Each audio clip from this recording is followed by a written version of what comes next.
So, good morning, good afternoon, good evening, everybody. We will go ahead and get started with our, I think it's the sixth, maybe the seventh AMA that we have been doing since July to hear from the community, to hear from members of the executive committee, and to just have more dialogue overall about what's going on with SIGCHI. So with that, let me go ahead and get started by introducing myself. My name is Neha Kumar, and I'm the Vice President at large, one of the Vice Presidents at large, and my focus is on more issues related to global equity and also looking at funding mechanisms that are for community support across SIGCHI. And today we have among us Casey Fiesler and Eunice Sari, and I will ask them to introduce themselves. Casey is the Adjunct Chair for Community Engagement for SIGCHI, and Eunice is the Vice President for Chapters. So Casey, go ahead. Yeah, hi, I'm Casey Fiesler. I'm an assistant professor at University of Colorado in Boulder, where it's 6:30 a.m. right now. Yeah, I've only been in this position for a couple of months, but my role is largely around how to better engage, respond to, and hear from the entire SIGCHI community.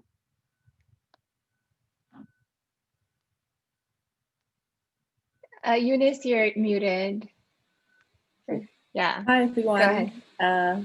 My name is Eunice Sari, and I'm the VP for VP for chapters, and I've been in AC since the beginning of this round. So it was in 2018, and yeah, my job is actually like taking care of the chapters, promoting the chapters around the globe, and helping them to be involved in the local community, and helping the chapters to get to become part of the global community as well.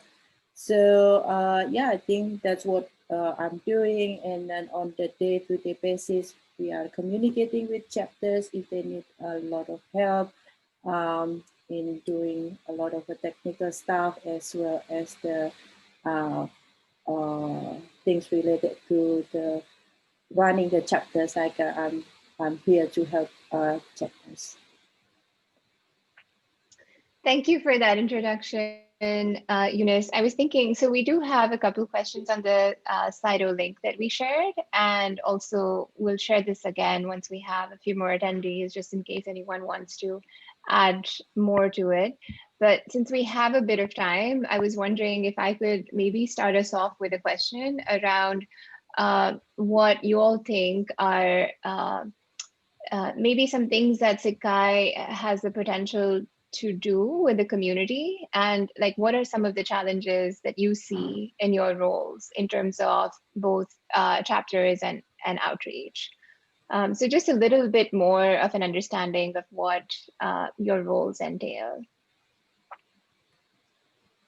So I think that one of the biggest challenges that I see coming into this is that SIGCHI is a large distributed community with people who are engaging maybe with individual conferences more necessarily than sort of SIGCHI as a whole.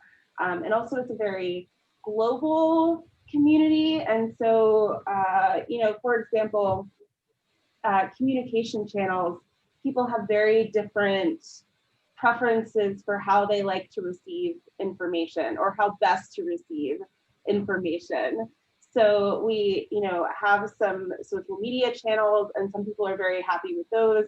Some people don't use them at all. We also have some email lists, but like not everyone who is part of the SIGCHI community is an actual SIGCHI member, which means that they're not then getting emails that are sent to the members list. But there isn't sort of a way to reach everyone who considers themselves part of part of SIGCHI. And so it's a little bit piecemeal, like, you know, some people are on Facebook and some people are on these email lists, and maybe individual conferences maintain some kind of email list. So I don't actually know the solution to this yet. I've been thinking about some different things around maybe some slightly different email lists that we could create, maybe something more static that can then be pushed out to a lot of different kinds of channels, or maybe have some people who are in charge of pushing things out to a community underneath them, like chapter leaders or conference leaders, etc. So I think how to reach everyone is the biggest challenge I see right now. And I want to actually step in and say that that is probably the challenge that Eunice has been trying to address, which is like at the chapter level, right? So figuring out what are the best ways to reach out to people in chapters all across the world. And so there are so many kind of cultural differences, just so many differences in how people communicate. So Eunice, what do you think has worked for you? And also what challenges do you think there are in doing this work? I think, yeah, thank you, Neha. I think the challenges is quite similar. I think Casey have mentioned a lot of them, and then that's exactly what I've been facing. So, for example, if you talk about, I'll just give you an example of from my chapter which I previously involved before. So, for example, Indonesia chapter. This is just one country in Asia, and then like when you talk about Indonesia, it's just so big, and it's like inviting people to come to the chapter meeting. One chapter meeting, for example, in Jakarta, it is very difficult because everyone is just so scattered. One of the challenges then it goes to the regional part. So, for example, Southeast Asia, and then the bigger Asia, and then it's not just Asia. When we talk about Africa, we talk about Middle East, we talk about Europe, it's all scattered. So actually like what happened with the SCM, they actually have the policy that, okay, now that it is not the country names anymore, it is a city, or it is an office, or whatever name you want to have. So it is really good policy actually, because right now, for example, in India, we got so many chapters. And then, for example, also in Indonesia, in different cities, they are interested like to start a new chapters.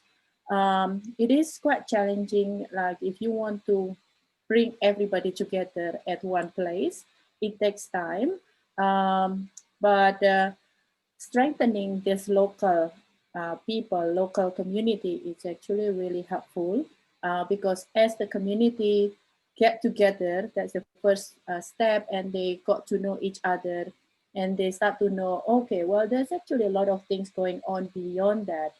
And we actually started with the Slack channel, for example. The Slack channel is not the cup of tea for everyone, but it actually helps a little bit that people, okay, starting to get to know each other. Because, for example, with the email, we had a couple of mailing lists for the chapter leader, chapter student, and everything. And then it's like an email goes, I mean, like it was lost, and people don't read the emails.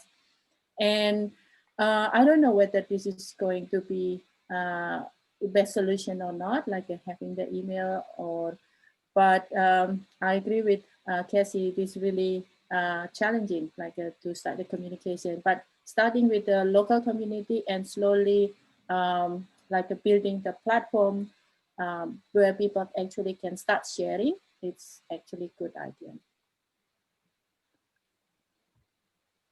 Thank you. Thank you, Eunice and Casey. And I just wanted to reiterate that I shared the link to the Slido in the chat. So if you would like to add your questions anonymously, you can do that. You can also put your questions in the chat here, and we will be sharing those. And with that, maybe we'll start off with our first question. which is what can we do to move our social media presence off platforms that some people aren't willing to be on.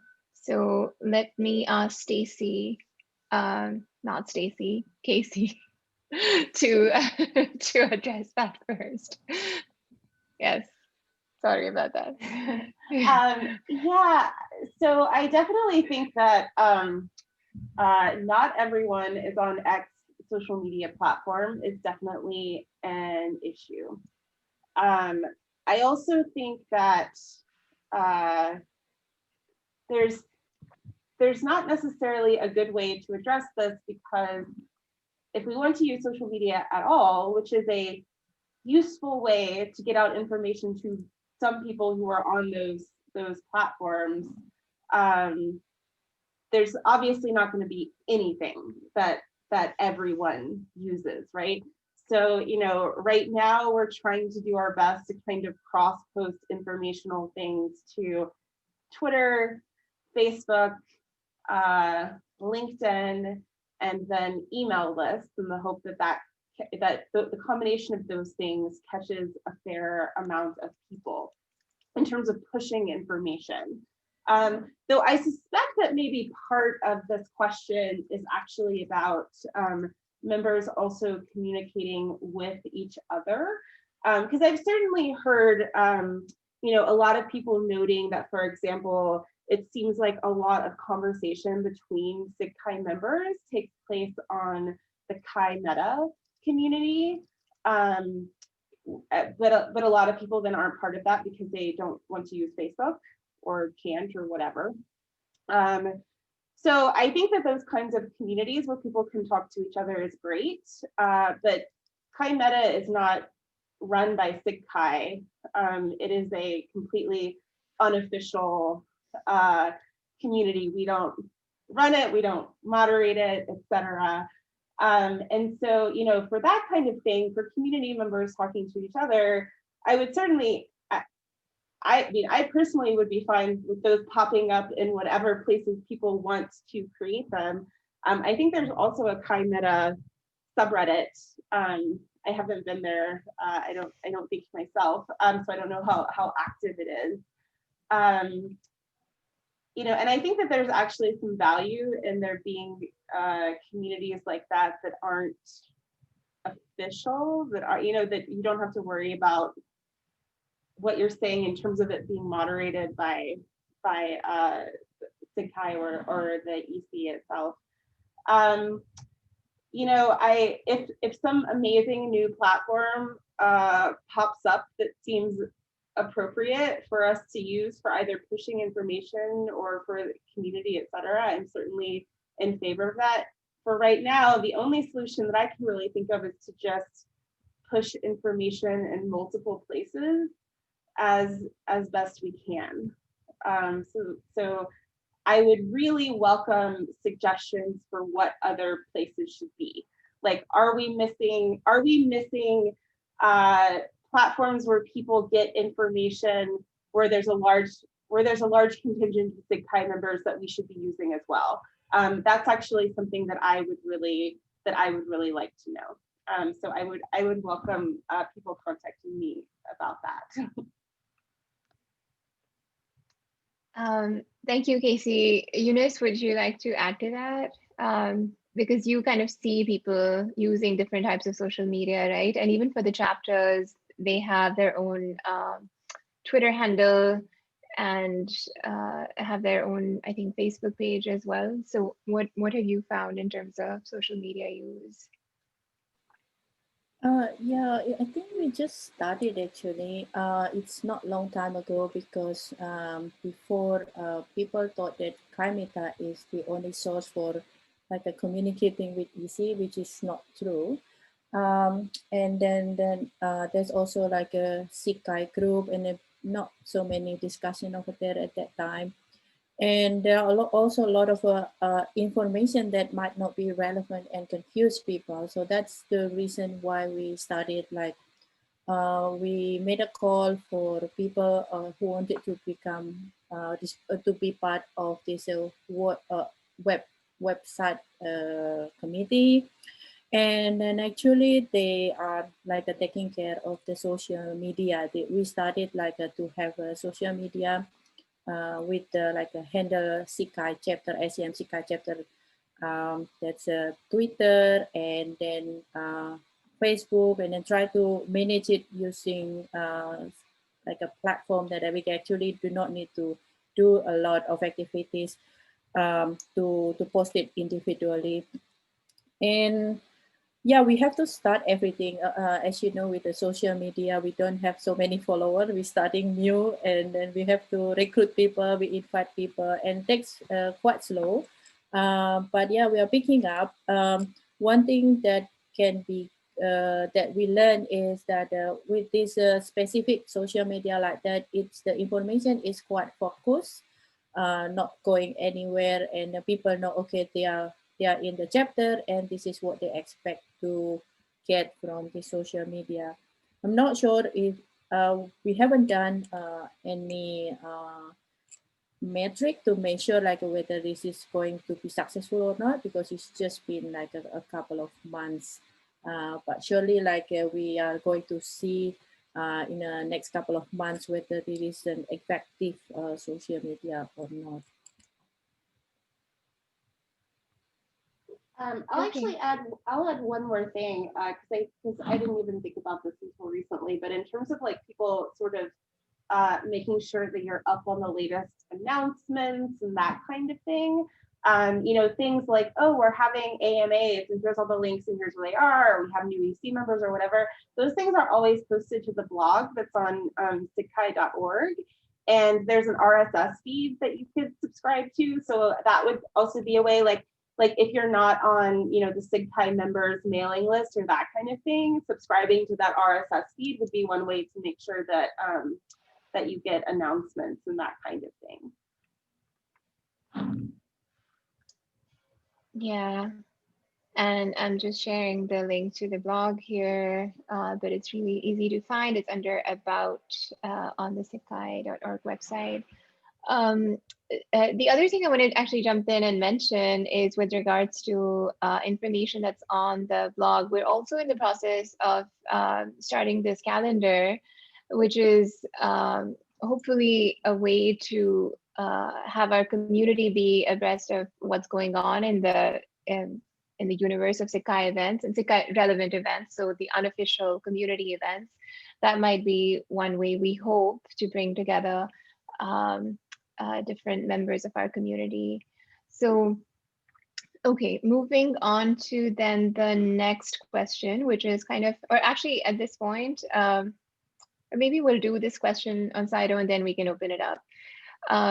So this is a question that came up in the last AMA as well, and it's a 10-part question, but basically it's asking about the SIGCHI chapter website competition and the processes involved in that. And it is quite an involved question and bringing up, questions around the procedure and how that was done. So I'm wondering if, I want to first start by saying that if this is a concern that the, if you're here, if you ask that question and you'd like to bring this up with the executive committee, then by all means, write an email to the president, Helena Mentis, and just clearly state, if you have a complaint or a question.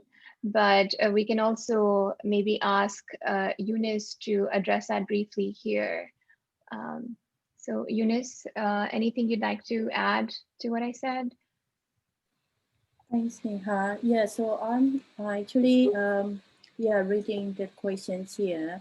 So I'm actually not really aware about what is actually like what this person, I don't know who, like I say that this person is anonymous, saying that there's a conflict of interest. Because if you go to the medium where the chapter website competition was announced, actually we have clarified like the whole process like in detail. So so I think if there is any specific information that this person requires us to,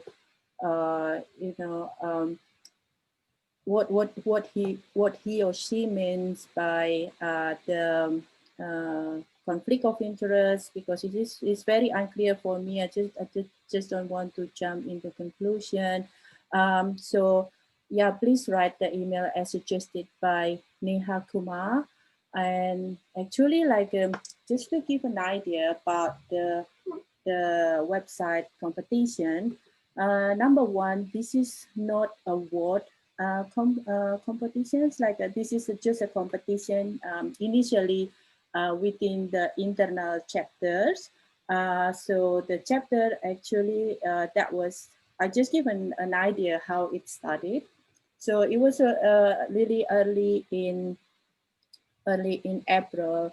So we a lot of chapters, they found that okay, this is really hard, that we cannot travel anymore because of the COVID situation, and then they feel like well, we cannot do any activities and everything like that.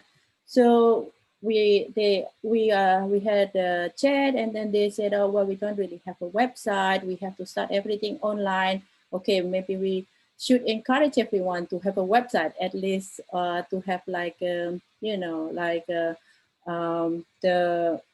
online presence. So this is again, like I just want to emphasize, this is not award or anything that EC is or actually organizing every CHI conference.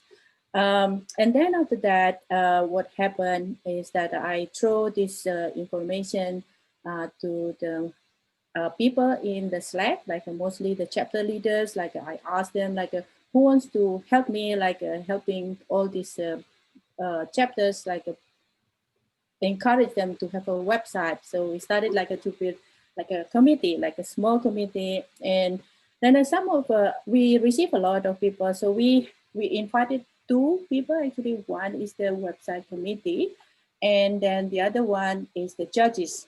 So there are two things, like the website committee, basically just to people within the chapters who actually just collecting the data, inviting the judges, and then like making an announcement, and also doing they do nothing for them for making a decision at all.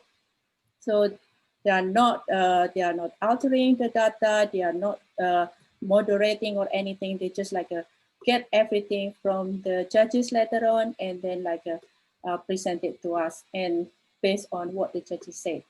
And then we started to announce this chapter competition, and that was about 3 weeks. We made the we got a couple of people finally in about a week after the 21st of May. That about a week, then there are a couple of people actually, okay, well, I want to become a judge. Wait, we cannot make you a judge because you're part of the chapter. So we basically ask people to become the committee because they don't have to do anything making a decision.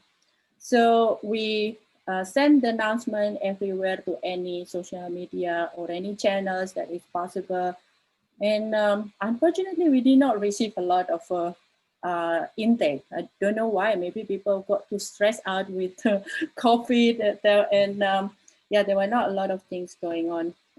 Only few chapters. So we make the deadline longer, and then we got a quite number of people, a number of chapters. It's not individual, in number of chapters who actually started to build the website very quickly, last minute, and then some of them already have a website, and they were just so excited. We did not offer any grant, or we do not offer any money or present or whatsoever. And then finally, like we got 11 chapter submitting their website. And actually we were talking with the local activities, the chapter, ICM chapters, how we deal with this one, because I've been the judges for the ICM chapter website competition for a couple of years.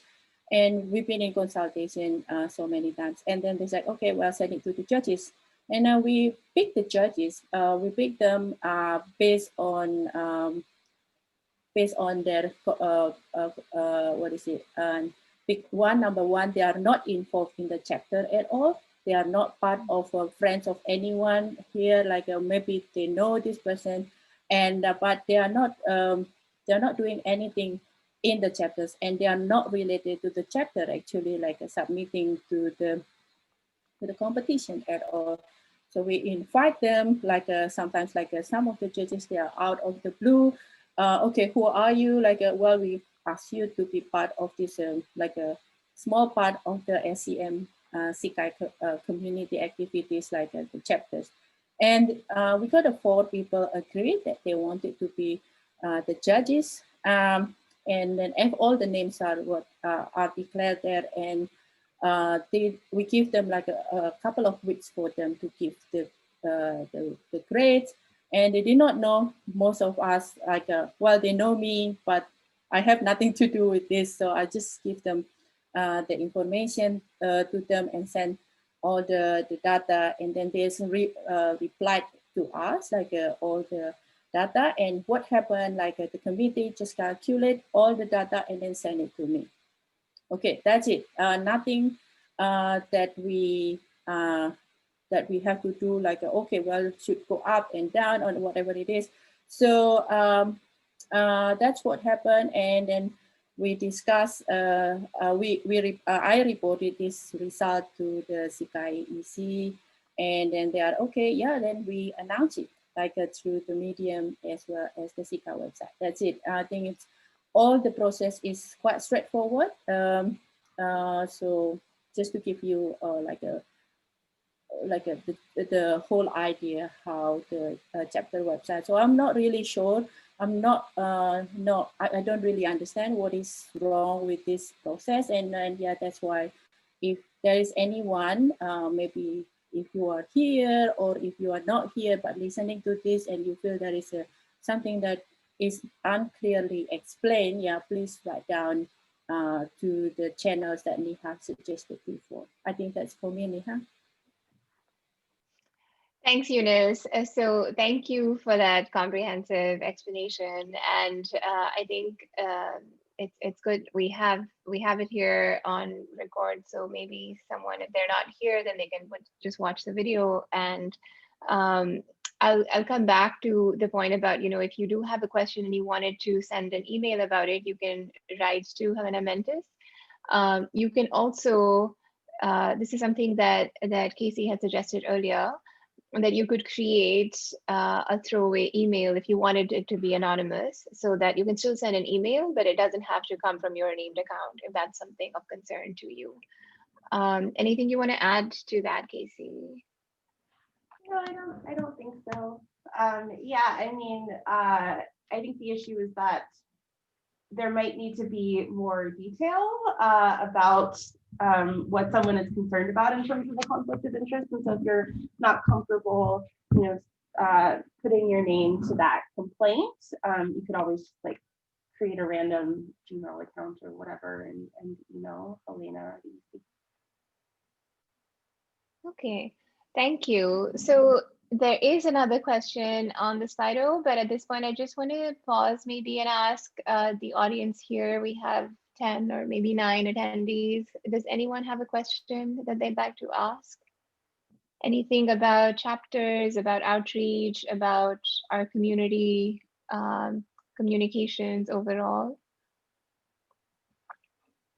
Well, if you do, feel free to put your question in the chat. You can also raise your hand, and I can go to the next question. So this is a question that kind of came up in the last AMA last week, but maybe we can reiterate the message here. So I'm going to again ask Casey to address this first. The best papers are not selected on merits. Drop these awards to respect the work of all authors, not just the ones who know how to play the game. You had a wonderful answer to that last week, so I'm going to ask you to maybe reiterate it. Yeah, so this came up last week, and I actually just saw this morning, the video from last week's AMA just went up on YouTube, so the captions have been finished, and that is up as well. So maybe for a more comprehensive answer, the video from last week, because Gloria Mark was here as well, who is the Adjunct Chair for Awards for SIGCHI. So a couple of clarifications. One is that Best Paper Awards don't have anything to do with SIGCHI as an organization or the executive committee. They're handled by individual conferences. So not under Gloria's purview, for example, though she did address sort of her thoughts about this last week. I've also been involved in awards for CSCW, and I've also been before on the Best Papers Committee for CHI, so I know a little bit about kind of some different models. And so one thing is that conferences decide how they make decisions about Best Paper Awards, and it can be quite different for different conferences. And sometimes the process depends on how big the conference is and you know, how nominations are done and that sort of thing. And so, you know, like for me personally, I might say that I don't personally believe that best papers don't have anything to do with merit. I mean, at least in, you know, in my experience, helping with awards for CSCW, nominations could be given by anyone, and they had to say why the paper, you know, was should be considered for a best paper award. And then there was a large committee of people where multiple people read these papers and said, you know, why they thought that something should be a best paper, et cetera. It is, of course, an imperfect process in the same way that the entire review process is imperfect. And I think that just as sometimes papers you know, are accepted that shouldn't be accepted, or aren't accepted when they should be when they should be accepted, I'm sure that the same thing happens with these awards in terms of, you know, false positives, false negatives, et cetera. But of course, everything in the review process is quite subjective. I'm sure that you know, people who are involved with making these decisions for individual conferences would be would appreciate feedback on the process and suggestions for how it might change. For CSCW, I would love to hear suggestions for how we might do that process. It's a bit it can be a bit unwieldy just because there's so many papers. But would certainly welcome suggestions for that. And then I'll also say that another thing is that, you know, what a best paper is in terms of, you know, the top X% of papers, et cetera, is determined by ACM. Like a best paper means a specific thing. And, you know, one of the things that CCW has done is there are different kinds of recognitions that can't be called awards because they're not under that umbrella. But, you know, another thing is that maybe recognizing papers for different kinds of things as opposed to best is another thing to think about there. Yeah, but again, you know, probably the papers chairs for each conference are who to give feedback on the awards process if there isn't a separate person who's sort of spearheading awards. And on that point, I might also add that sometimes it isn't one person who's managing the awards process. Like there are so many, and then changes to the awards process, I think, need to be approved by the ACM, and so they can take years. So there are a lot of complications in the process or in changing the process, but you can always let the chairs know what your concerns are. Okay, so there's kind of a somewhat related question on the issue of losing reputation when there are too many poor papers. And this is a hard one to answer because I'm not quite sure what poor papers is really referring to here. But anyone have any thoughts that they'd like to share on the topic? I mean, I guess I can reiterate something I just said, which is that the review process is quite subjective, et cetera. And I'm sure that someone's definition of what constitutes poor paper is different than others. And that's how the paper got in. It was because some reviewers thought that it was worth being accepted. I mean, I don't really know what to say in terms of like SIGCHI as a whole, in terms of like the review process and the quality, and if good papers aren't getting in and if bad papers are getting in, et cetera. You know, this, and certainly SIGCHI as an organization doesn't hold any, like doesn't have anything to do with individual conferences decisions. And so that's probably something to bring up at the individual conference level as a concern.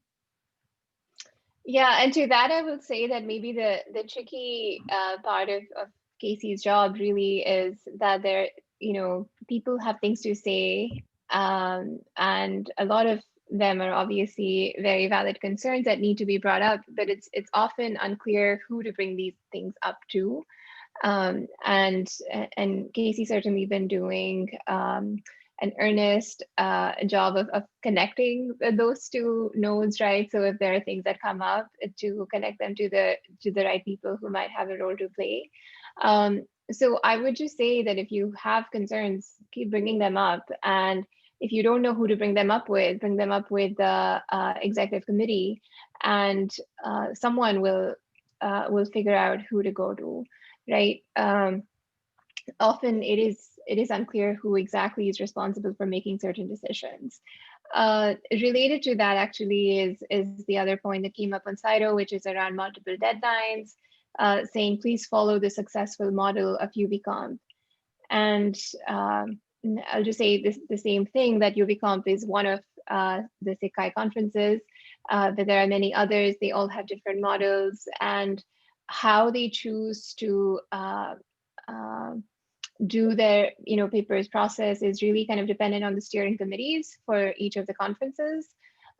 So the steering committee and perhaps the VP conferences, they might be the ones to kind of reach out to.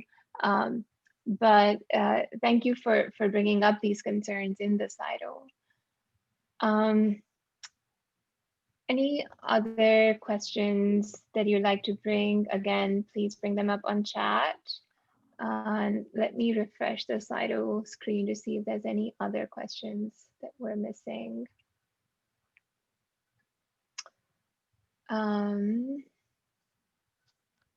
Okay, so nothing new that I see. Okay, so in terms of just kind of moving ahead, let me pose a question. There are ways, I mean, both of you kind of share the challenges that you have in fulfilling your own roles and responsibilities. How do you think the community could be of help? Like, what do you think would be helpful for you in fulfilling your roles that the community could assist with? So this might be a way to get the message out.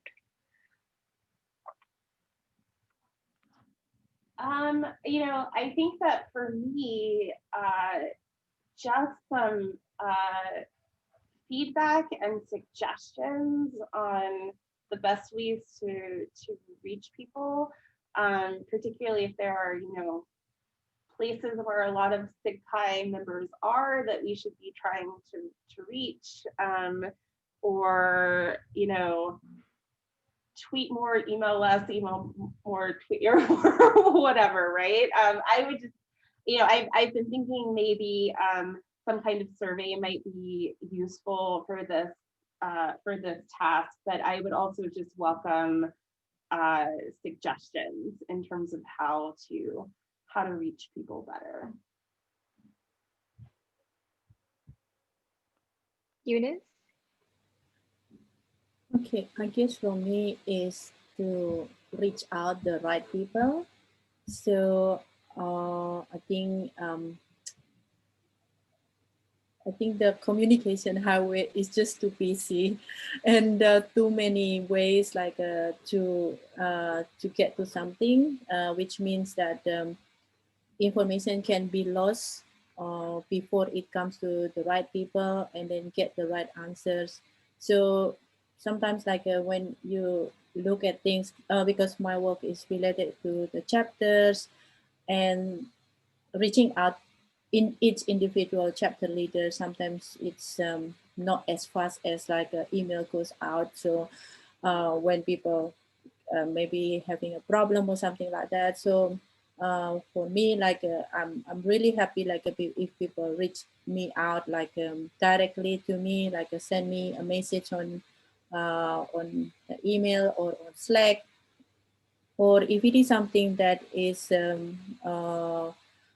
I'm really enjoying, not enjoying, how do I say, it's really good that if you can also like reach out to people, if you think in the chapter um, community, you cannot talk to me directly, maybe you can talk to Neha, you can talk to Casey, or to talk to the CARES group, or maybe talk to Helena. There are so many people that actually can help if you really have problems that you cannot talk directly to me. So I think basically EC is actually here to help you, and then we are ears to listen to problems that you have. I think that's for me.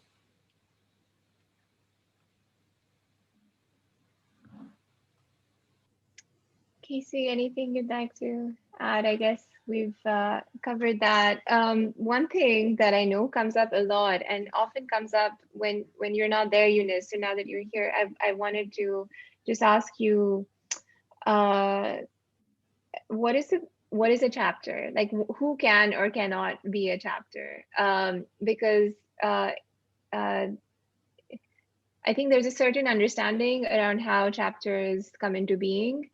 And if you can kind of clarify that process, I think it would help, because a lot of people who are, for instance, based in the US don't know about chapters as much and haven't really been a part of a chapter as much. And then there's the distribution of chapters kind of across the world is also a little bit um, uneven in parts. So could you shed light on that maybe? Okay, so I'll probably just share some basic facts about chapters. So chapters is actually part of the ACM initiative actually to reach out the local community. So it's like the hands of SEM in the local community, because not everybody can meet each other on a regular basis. Like if you have a conference, it's probably just once a year. But with the chapters, like people who got the similar interests, like they can gather together, build their community, and actually feedback to like the global community. And chapter actually strengthen the whole global community of ACM. And in ACM, I think there are so many chapters. I don't remember how many, but I think it's so many, and they are not just the SIGCHI who has the chapters. So it's ICM W, SEM student chapter. They have also SEM council. There are so many chapters, and the SIG, like a SIG guy, SIG Grub, they also have their own chapters. So it is very big concept for the chapters, but there are many of them. Basically, with the chapters, like you need to fulfill the requirement to form a chapters. So in the past, it was based on the country, but right now, like it does not necessarily based on the country. So for example, if you are a group of students, you want to set up a chapter, you really need to make sure like what university you have, right? Like what university, and you need to have a promoter, someone who actually promote this chapter, not from the student's point of view, but the community, it has the committee or has to be from the students. And say, for example, in the same university, you want to create a chapter, but just for the lecturers, you can create that as a professional chapters. And if you want to set up a chapter, you are actually chartered by the SCM headquarters. So if you are chartered, how you can get chartered is actually you fulfill the requirement. What I know is like from the SIGCHI, if you want to set up a chapter, you really need to have like at least 10 people to be part, to commit to start this community together.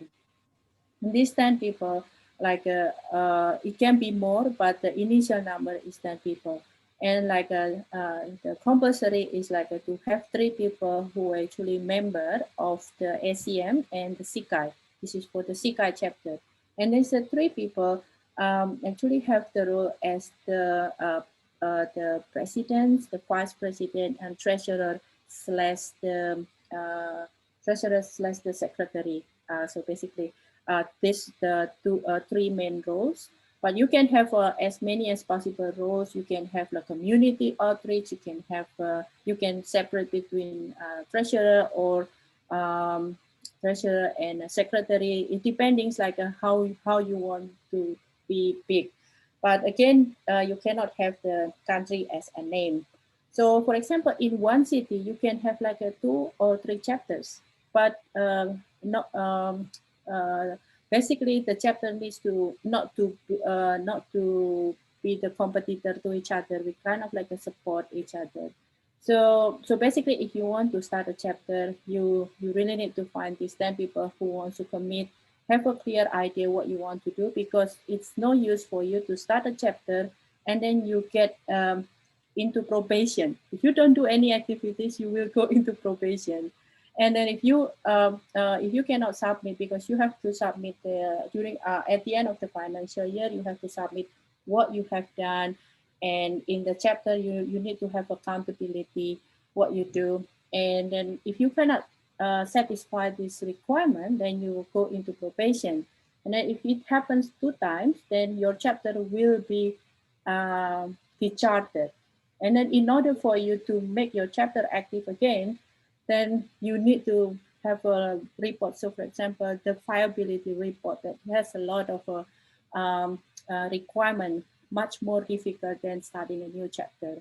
So basically, right now as a VPO chapter, I would encourage, like if you think you got a group of people that you want to start, okay, we have a lot of interest, and you cannot join other chapters in that close to you, then you can start the chapter right now. And with the chapter, actually, you can have like you got supported by ACM, and then part of the SIGCHI as well, like a part of NIHA's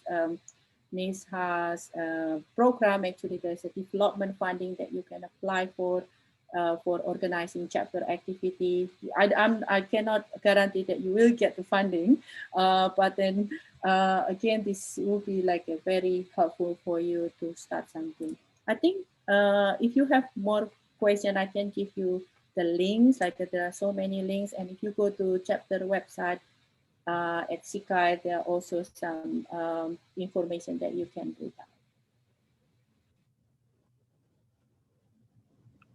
Thank you, Eunice. That was a comprehensive answer. There is a question in the Q&A that I think is a good one for both of you to address. So let me just read it out. And this is from Navina, who has also been helping out with some of the SIGCHI Development Fund activities. So I think this is a question that comes up even there quite a bit. So what are future plans for improving communication among chapters, maybe at the regional level? And is there a way to do this such that we support more global participation in SIGCHI initiatives and events? Casey, would you like to take that first? So this is something that Eunice and I have started talking about. Are there ways, for example, to make sure that information gets to chapter leaders who can propagate it down, and in the ways that is best to get information to their chapters, towards this idea of like, how can we make sure that everyone knows about initiatives and events such that they can participate. If part of the problem is, we didn't know that this thing was happening, or we didn't know that they were taking award nominations, or that kind of thing. So that's part of it. Communication among chapters, with each other, is something that I have not started thinking about a lot yet. Particularly to Neha's point, like maybe within a region would be really useful. So Eunice, I don't know if you have thought about that specifically, like chapters communicating with each other.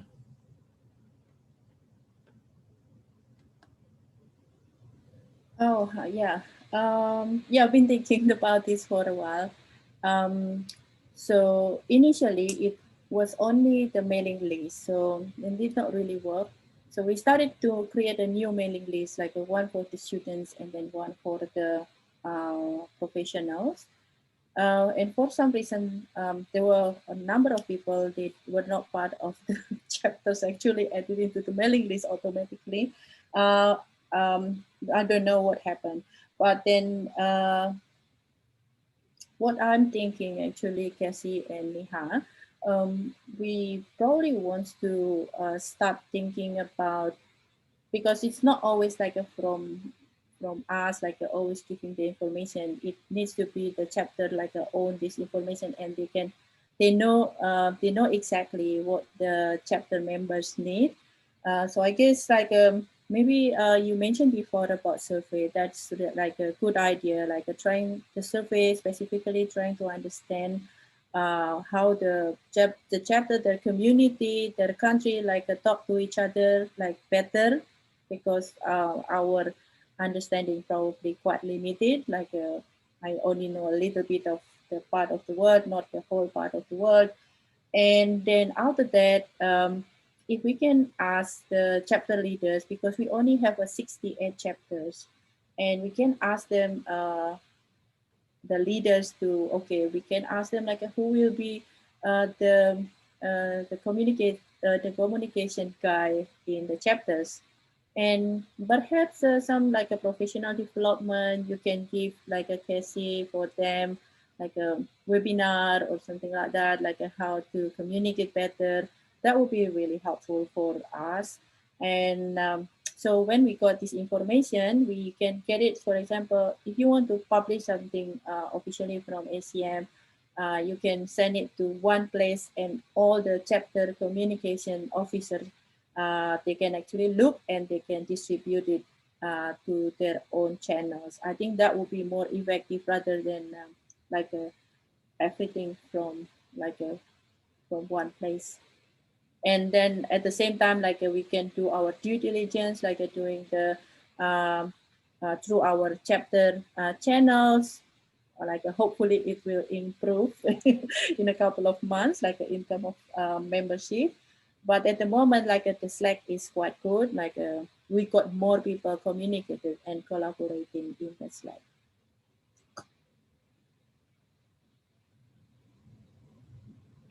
Do you think something like Discord would be a way for people to communicate across channels? Or is that too out there? Yeah, maybe that's a good idea, because a lot of us are gamer and we use Discord quite a lot. And there's been some discussion like in the some of the committee, okay, maybe we should try Discord. It's a really nice, but a lot of people do not know yet. It's not popular in many people yet. Yeah, I mean, I think that, both Discord and Slack are things that come up a lot in terms of like, small groups of people communicating, et cetera. And again, I think it really depends on the individual community and what people are already using. So like, for example, apparently Kai Play, like as a community uses Discord, which makes total sense. but I still, but you know, someone brought up this example the other day, like, you know, like other parts of the community, there might be a huge contingent of people who have never heard of Discord, or who, you know, don't. And so I think part of this issue is like, where is your community already? Which of course becomes much easier the smaller the community is, which is like maybe why, like, you know, some individual chapters or conferences, etc., might make really good use of Discord or Slack or whatever.